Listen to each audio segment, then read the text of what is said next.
to you all. This is the first time we've had a group on the podcast. It's awesome to see several of you. Will you guys start by introducing yourself? Yes, my name's Sam Mueller. Hi, I'm Thao Allen. And I'm Ian. I'm one of the 3 PAs that you see here today. So. That's exactly right, Ian. All right, so we've got 3 PAs from VSI today. And look, we're about to jump into a super honest conversation about the 10 questions that patients want to ask after surgery but are too embarrassed to ask. And we're doing it with you guys, not the doctors, because you really are the ones who meet patients from the very beginning and walk through, every step of the way with them, from clinic rooms to procedures to rounds. And often they are the ones who come to you with a lot of these questions. So you feeling ready to jump right in? Sure. Let's get deep. All right, let's do it. Okay, I do want to say you all look young, but you have a combined 20 years experience doing this. So, you really have a depth and a background here as we dig into it. And we've talked to you guys about some of the top questions you get, and we've talked to some of the doctors too. So let's dig into our top 10. Okay, first question. Honestly, it seems, I interview a lot of patients. It's one of the first things I hear them all say is about how the fear factor, right? How worried they are heading into surgery. Some call it scary, some say they're afraid, but it really is often where people start. How often do patients admit to you that they're afraid, and what do you do about it? Who wants to take that one? Sure. I'll get us started. I've been with VSI for almost 15 years, and it's the most common topic that we talk about. I think fear is part of human nature. We will have fear. I'd be fearful if someone told me I need surgery, and we can't turn off fear. It's unfair to have someone turn off fear, but we have to understand and respect that everyone has fear going through something that they don't know and they don't understand. But what's most important is how do we embrace that fear? How do we diminish or decrease that fear? And that comes down to trust, to building a relationship, to have faith in the journey and in the unknown, right? Going through and accepting, like, okay, I know I need surgery to make myself feel better, but what is it? What do I expect? So that comes down to preparedness. And I think as a surgical team, that's what we do. We prepare you from the beginning, and the resources, the tool, the physical as well as the mental preparedness to get through surgery. And I think that's what it comes down to: asking the right questions, finding the right answers. And that's, I think, what we do. And it's part of our responsibility that we do for patients. So while it is scary, but at the end of the day, I think coming out of it, most patients have that sense of comfort and motivation to go through that with us. And we're there along the way. Thao, you mentioned helping them know what to expect. I am surprised how many patients tell me they're afraid because they know they need surgery, but often it's the first appointment at VSI where they get a lot of those answers. Someone shows them, a scan so they can see their problem. And then you and the doctors explain what the options are and what the fixes are. And they start to go into this more problem-solving mode. I hear from them over and over again that by the time they get to surgery, they're not afraid anymore. They're ready. They know what to expect and they know what's going on. But they also tell me about little things like, one of you will grab their hand in a moment when they get afraid, or, say something to them or recognize what they're feeling. I mean, what are some of those little things that you think, are there little things you think, you probably do it without even realizing it, but are there little things that you do to comfort patients, as you mentioned? Because the comfort is a big part of it. I think, and I know that question was directed to Thao. No, to all of you. It's really, I think at VSI, we have the ability kind of to tailor make a plan, right? And so we can spend time, find out what drives that fear, right? Like, what are they afraid of? Are they afraid of pain, right? Are they afraid of the uncertainty, unknown, right? And kind of really fleshing that out and kind of formulating a treatment plan, for that, right? To try to kind of target that, and so, I think the uncertainty is the kind of like the and that could be a lot of different things. That's kind of like the main driving factor for this fear, right? And so going through everything, during this whole preoperative process, going through everything prior to surgery, during surgery, after surgery, giving them that knowledge, right? of like every step along the way, because we're there for it, right? We're there to help you. So I think it's just giving them, empowering them with that knowledge. So I think so. Look, we want to pull tips out of here and answers for people listening, whether they're coming to VSI or if they're elsewhere. I like what you're saying there, that look, and Tao, what you said too, everyone's going to be afraid. And when you're doing something new and it's uncertain, that's just the human emotion.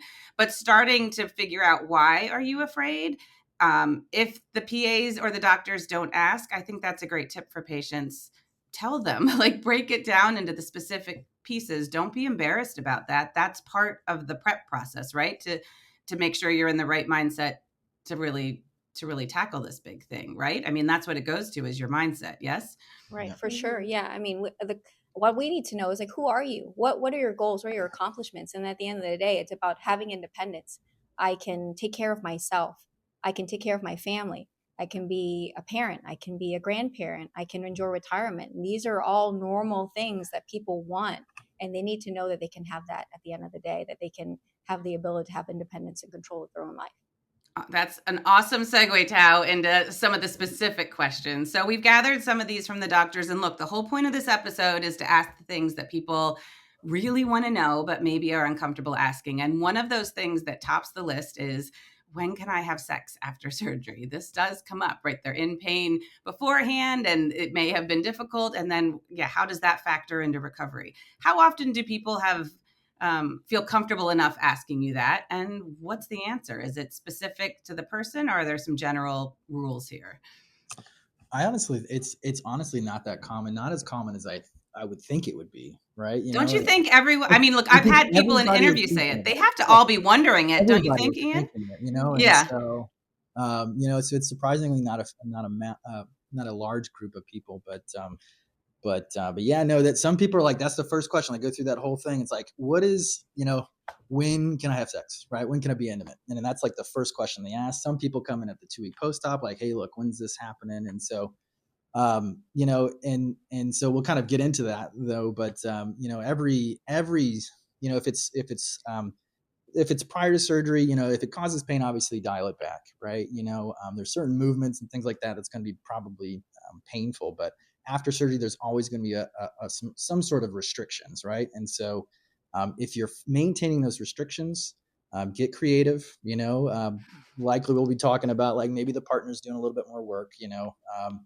But some people after surgery for 2 weeks or so, they're like, I'm not about it. But some people are, right? So, but really at 2 weeks post-op, we're really getting people into physical therapy, and so at that point, I think a lot of people are ready to kind of pursue that. So, but yeah, just maintaining those restrictions. But yeah, It's a valid question, right? People Mhm. shouldn't be afraid to ask that, or anything, I don't think, should they? Not at all. No. I think behind closed doors, for me as a female, I do get asked that quite often. Yeah, I Oh, think really? it's a comfort Interesting. level. Yeah, Interesting. Like a lot Yeah. more. maybe Yeah. it's just me being a male. I don't know. Yeah, But yeah. And also a lot about like desire. People want to know, is it going to change their life with their partners? And That's interesting. so it's a lot of information about that specific like lifestyle and whatnot. And I think that proper education really goes a long way. And we have that opportunity to have those kind of conversations with patients. Okay. All right. Next question is pooping. Constipation, right? Like, people know that in surgery, the medicines you get, that can be constipating. And I have heard people say sometimes, after surgery, do they have to be able to pass a bowel movement to leave the hospital? What if they're having trouble? Will they have trouble in those, first days or weeks right after the procedure? How much does this get talked about, and how much is it asked? We definitely talk about that a lot at the preoperative appointments because it is something that's very common and is most likely to be something that patients are dealing with. So we tackle that by being more proactive rather than reactive and really give them what they need to have at home in the event that they start to feel these kind of constipation symptoms and whatnot. And then also when they're in the hospital in the postoperative period, we have stool softeners on board, and we're really monitoring, making sure they're passing gas, making sure they're set up essentially to have a good bowel movement when they get home, and give them the tools that they need to know what to do if something is irregular, and really defining what is irregular for them because everyone's a little different. Is it going to be more painful I mean, it is, right? It's going to be more painful after surgery, at least in the beginning too. A lot of people say like being that bloated and constipation is uncomfortable, but sometimes that can even, become, the thing that they kind of focus on, right? It's like, oh my gosh, I'm not having a bowel movement. I'm bloated, right? And so I think if I'm rounding in the hospital, I'm talking about poop every single time I'm in there. You get so desensitized to the poop conversation. It's such a normal kind of thing to talk about, around the time of surgery. So it's really something we're actively trying to help people with all these medications Sam was talking about. So, but yeah, every phone call, post-op phone call, I'm like, how's the bowel movements, right? Like, how we doing? And so really staying on top of it, I think makes people a lot more comfortable in the healing process. Yeah, the young people ask a lot about maybe sex after surgery. The older folks will ask a lot about pooping after surgery. So, but both of them need to be asking about the other subject too. Right. Everyone should be touching on all of these subjects. Exactly. Okay. Another one that we wanted to bring up is my weight an issue? Sometimes your weight can contribute to back pain. People are often trying to do what they can to prehab in advance of surgery. But look, there's real life issues too. Do you find that people are comfortable asking about that, or do you have to bring it up? And how much does it factor into what people need to know about how they're going to do with surgery and in the aftermath of it? I think that the reality of this, it's like people are very genuine and thoughtful, and they know, I think deep down a part of it, they're intuitively, when they have chronic back pain, they know their weight is part of the problem. And by the time they come see us, they're just in so much pain and just a lot of like sad or negative emotion, because it's like they can't exercise. It's so hard to lose weight because it's so painful. And of course there's other factors that come into play, their chronic illness, their whether it's diabetes or other chronic diseases that just prevent them from having a better metabolism to burn calories or lose weight. But it is, I think intuitively know it is a factor because it's a greater burden on the spine. Weight itself just creates more of that axial compression and load, and then it's harder. It's harder for folks because they have a weaker core, they're not moving well, and that contributes to back pain. But there also is a part of that is like, if folks have true degenerative disease in their spine, no matter the size or the weight, you can have one profile, one person is muscular, thin, fit, athletic, and loves to be involved in marathons, and yet they live with chronic back pain just as equally as the other person, this other profile who has such difficulty, and they battle with obesity, and they have the same amount of pain because they have the same spine. And so, weight, yes, is a factor, but also it's what is going on in the spine, and that's the question, and that's what we're here to help folks figure out. Are there extra parts of the conversation you need to have if someone is overweight, in terms of what they may need on the back end of surgery to help them get moving and be more active and do whatever it is they're hoping to do? Yeah, I mean, just to kind of back up too, it's like, weight is such a sensitive subject, right? In a lot of people's lives, right? So it's also a kind of what we were talking about previously. It's like we spend a lot of time here. Like, why is somebody overweight, right? Is it because they're in so much pain that they're just, mentally they're looking for anything to kind of make them feel better, right? Do they have access to healthy food, right? Can they exercise because of their pain? What's their timeline? Do they have kids at home? Do they have a bunch of responsibilities, right? How's their commute, right? Figuring out what that is and really kind of having that discussion. And that's the ability that we can do here, is have a discussion of like, hey, look, what's best for you in terms of making time for yourself to make yourself healthier, right? Focus in on you.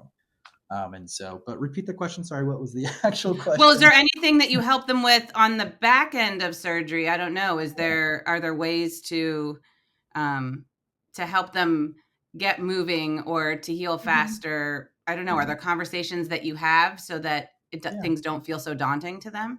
Yeah, it's did you have something to say? Sorry. I was going to say, so at typically at 2 weeks post-operative, we talk about physical therapy and setting them up with that. And then some patients, based off specific body habitus, we do have inpatient rehab. So patients who are having a little bit more difficulty getting up and hitting those specific marks, we do have that in place to really help set them up for success when they do go home. So you want them to tell you, like, even if it feels uncomfortable to them, if they're struggling with something, they should bring it up, right? Yeah. Mm-hmm. Yeah. Yeah. And we typically also have that conversation as well. We do look at patients' height, weight, their BMI, and really see where there's at. But there's a really big difference in someone's what their BMI is telling us, as well as their physical strength, because of course muscle mass weighs more than fat sometimes. So really. I think what Ian was mentioning and really seeing what their lifestyle is versus just what the numbers are really helps us hone in on what is specific to the patient and how their postoperative status is really going to be. Okay. Question number 5. I've had some really emotional conversations with a couple patients that I've interviewed on this topic, and it's, will I be able to carry and deliver children naturally, or do IVF after surgery? Like, if I want to do that, do I do it before surgery? Do I do it after? How often do you get asked this by women? Um, and what's the answer? Does surgery make it better, worse? Does it push your timelines back? I mean, are there some honest conversations you have to have on this front? I think for me, this is a very personal question, just because I'm a mom of 2 kids, and going through my own journey in order to have 2 children, and being supportive of women that want to have children and conceive. I mean, no matter what their spinal condition, we are very supportive that if they would like to try in whatever form, whether naturally IVF, that they definitely have the ability to do so. It's just a sense of preparedness and knowing, well, what's going on in their spine, what is their pathology or the condition or what they've had, whether they've never had surgery and just have chronic back pain. What are things that we can do to help improve their situation? You know, with therapy or certain things that we can do and other non-operative treatments to help prepare them as they're in their journey, versus those that have had history of surgery. What can be done to help prepare them as they go through that process as well? I mean, specifically, the common question that women will ask, that folks that, especially if they've had surgery, are looking into having real, spinal fusion or spinal bigger surgery, is that, can I have an epidural? And the answer is, like, for the most part, sure, the epidural, the attempt can be made, but the efficacy of the epidural could be affected depending what kind of surgery you've had. Or And the not location the of that kind of location, epidural, yeah. for So sure. that's a conversation they can have with their Depending on the anesthesia surgery. team. Yeah, but obviously, like, it's a wonderful process and something that everyone should try to attempt, but it shouldn't stop them. And there's some amazing, there's one patient I'm thinking about who had been told she would never be able to have children. She had SI joint issues and she couldn't stand for very long, and she just didn't feel like she could carry a baby. And within a year of having surgery, she did. So Yeah, I know it, right. you It's hear right. amazing things. It's the power of the mind. Yeah. You put yourself in that position mentally. You want to do it, you will achieve it. You're going to do it. Yeah. Absolutely. Yeah. And I just talked to a different patient last week, and she just finished back surgery, and now she and her partner are doing IVF, and she didn't feel able to do it before, and now she does. So yeah, I know it's, but it's good to talk about. Okay. Here's one we feel like people do get embarrassed about: the amount of time they're sitting. We hear this phrase that sitting is the new smoking, and we know you want people up and moving after surgery, and you want them moving when they get home. But if they're working from home, a lot of people go back 2 weeks after surgery. How often do you find that people are comfortable admitting how much of the day they're really sitting, and, how that might impact their recovery, what it might have, done to cause their injury? How do you broach this subject? I feel like a lot of times people are telling me, like, Yeah. man, like, I'm sitting all day for work. I sit at a desk, right? And so it's not like I think that's, they're okay with telling us. I don't know if you guys have Are any, they? like, yeah, no. Mm-hmm. And So I mean, at least in where we live, you're going to do it for a long commute too. yeah, So that's, exactly. Yeah. that Exactly. happens. Like, and that's, and so I think it ties into, like, okay, we have this commute, right? We're sitting long periods of time at a desk, at a computer. What can we do to modify that? At work, can we sit to stand? But it's also, it's not so much the sitting. It's, what are we doing on our off time? Are we exercising? Are we getting some cardio in? What do you guys think? Yeah, I mean, it's just it's more than just sitting, but what's the lifestyle? Right. Is it, do you have a sedentary lifestyle? I mean, sure, some people have Outside of that sedentary sitting. job, Yeah. but what kind of lifestyle are you living? And that's what we really got to focus on and really analyze in our life. Like, how do we fight that? Oh, I like that. So the lifestyle versus the job. Yeah, Right. that's a great place to take the conversation. Okay. All right. So there are people who are sitting all day, but also you guys have a lot of really active and athletic patients too. I'm constantly amazed at the sports and the level of sports and activities that people are trying to get back to. How often are you asked that? Does that question go to you or the doctors? Like, how soon can I get back to aggressive sports? I mean, I've heard about people who want to get back to boxing. I know Dr. Dizini cleared someone to do that. This week, I talked to a guy who just got cleared to go back to competitive skiing. They want to go back. I talked to one this week. She wanted to go back to an Ironman or a half marathon, and Dr. Dizini said no, but he let her do a 10K. But I know there's a lot of discussion about this, the really aggressive sports that people want to get back to. Do you find that they ask you the question? Do they do it first and then bring it up? I mean, know we know what you would recommend they do, but what actually ends up happening? I think that's pretty early on in that kind of discussion, probably at the pre-op. Like, hey, look, my love is to ski, right? Like, my love is to go back to boxing or something like that. Like, when can I do that? Running, and so it's just discussion. Like, hey, look, we've got a period of time for restrictions. That is our goal, right? Like, we want to get you back to the things that you love to do, right? And so we're going to try everything that we can to get you back to that spot, right? So, but everybody's journey is different after surgery. If we're talking surgery, there's other treatments that we can do to get people back to that. But there's, that is the journey that they go on, or we're there for them. So, but yeah. What about lifting weights? That one seemed. Oh, Sam, go ahead.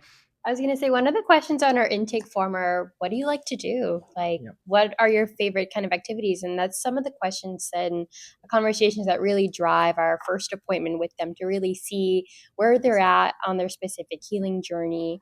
And something that we also implement after surgery is something that we talked about, like the 50-50 rule. So someone who has a specific goal to run a 10K or to get back to golfing, really starting off at half of where they were before they were injured or before their surgery, and then seeing how that makes them feel, and then slowly working that way up to that specific goal, alongside with guidance with their surgeons and the PA team. Everybody's different too. I mean, like, some people's goals, like, I just want to play with my grandkids on the floor, right? Like, and like, okay, man, let's, like, slow and steady, let's do it, and so everybody has such a, specific goals in mind, right? It's figuring that out. How can we get you there, right? What about weightlifting? Because that's one I feel like that one feels fraught a little bit, right? Like, I know you have to do it to some degree, but then there's some people who do it super hardcore.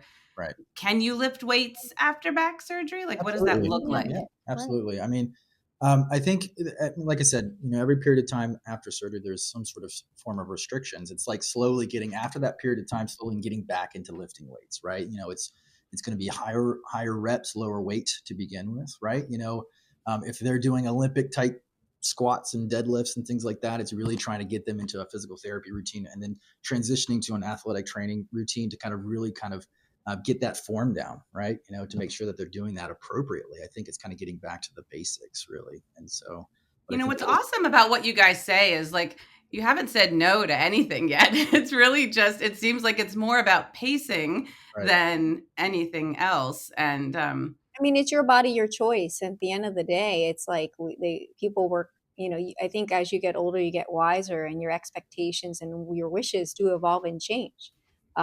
Folks that do heavy weightlifting in their 20s and even up to their 30s eventually get that certain point, and in their 50s they come see us, and I'm like, I just accepted that. I just can't do that anymore. It's just too much. I mean, smart people adapt. You have to in all things. And so it's rare to see that one that's just stubborn enough that they want to keep doing what they're doing, what they were doing 20 years ago. And the reality is, like, I think there's an acceptance there, and patients and the individuals are willing to just adapt and evolve what they want. Okay. And it's also, kind of piggybacking. It's, everything we do has risk, right? And so if you want to be a competitive skier, if you want to be a heavyweight lifter trainer, everything has risk to it. And so, we give them that kind of discussion, like, hey, look, you can get back into it, right? But like with everything that we do, if the more extreme it is, then the more risk. Hey, look, we've got spine pathology, everybody's back is a fingerprint. Everybody's got different kind of things going on. It's really kind of educating them, like, hey, look, you can get back to it. We want you to get back to it, right? But there are risks involved. So. All right, 2 more questions. We're almost done. This one is another one that I think you guys hear a lot. How about drinking alcohol? Can I do it after surgery? Is it hurting my back? Do I have to cut back? How often do people ask this? Do they just do it? You think, is it a hard one for them to be honest about? What do you find on this topic? I mean, it's a very normal social pastime. The reality of it is like, it's a very common question. My family's coming over for dinner now, and I feel like I'm feeling better after surgery. Can I have a glass of wine with dinner? Mm-hmm. And the reality of that, in moderate, everything's in moderation. Are you off your narcotics? Do you feel comfortable? Alcohol itself in larger consumption creates inflammation, and we don't want to affect your recovery, but every once in a while, as long as they feel, it's a choice to make. But I mean, it's not uncommon, and when you're ready, I mean, when people feel like intuitively they're ready and they would like to try it out and see how they feel, I mean, take it easy. Drink a half a glass, drink a half a cocktail, see how you feel. Take a sip, right? So. But we understand someone needing a drink at some point after surgery. That makes a lot of sense. Yeah. I'm a mom of 2 kids. Yeah. Sometimes, or he's a dad of 2, but we both have 2 boys. Yeah, every once in a while that. we understand. Everyone needs that at the end of something stressful sometimes. Yeah. Okay. Question number 10. I've saved it to the last because I don't know, for some reason it made me laugh out loud. Dr. Haynes is the one who told me that he gets asked this question a lot, and he was sort of surprised in the beginning. And the question that he said he gets a lot is, can I go back to riding roller coasters after surgery? Do you guys get that one? And I mean, it makes sense. I get why people are asking it. I don't know if I would think of that if I was having surgery, but do you get that one a lot? And what's the answer? I think what Ian said with everything having risk is something that we really hone in on. We don't want to ever restrict anyone from living their life or doing what makes them happy, but we also just try to educate like what could happen and proper steps that they can do to help minimize any strain that they might have afterwards. What can you do on a roller coaster? Is there something you can do? Once it takes off, it's gone. And it's also like some of those roller coasters, like those old wooden roller coasters, right? You're like, you have no neck support. It's like, so I mean, like there's always risk to that, kind of using your best judgment, but you're asking for whiplash, so it just depends. It depends what's going on in their body, what's the comfort level, and how they're where doing. did they have surgery, right? Sure. So they need that's a definite question that they should keep on asking then if that's when they have. That's awesome. So what's the bottom line here? Wrap this up for me. Have you ever gotten a question that like totally surprised you, or would no question surprise you because anything's okay?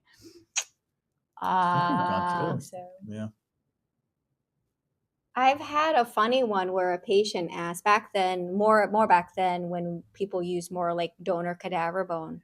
Has anyone ever complained or made note that the bone was haunted? And I was like, I think so. I don't think so. I don't know if they, burn sage or anything, but but no, I mean, most people are very reasonable. It's very reasonable, valid questions. I mean, it really is no stupid question, right? I mean, everyone needs to know what's going on and how whatever it is to allow them to have acceptance and closure and comfort. And what's the best thing they should do if they are feeling embarrassed? Should they write the questions down and hand them to you? Should they bring someone with them? I don't know. Any tips if they are feeling embarrassed? Get your list together, right? Bring somebody with you if you need like an extra support person. I think no question is a silly question. Honestly, that's what we're here for. We're trying to bring these things out. Like, what is your concern, right? Like, let's go through it. I think we have a unique role in the fact that sometimes people feel intimidated by their surgeon or to really ask very, very personal questions. So I think for us in our role, it's very common. We get asked very personal questions. We build that relationship with the patient. We have more contact, more communication and dialogue. And so there is no boundary. We get asked anything and everything, Well, you guys are amazing. We could celebrate you literally every day of the year, but we are putting this episode out during PA week. So you get this whole week to be celebrated, and we can see why, because what you do for patients and the way you answer these questions and walk them through these things is just amazing. So thank you for what you do, and thank you for answering all these questions. Thank you Thank so you. much. Thank you. Thank you.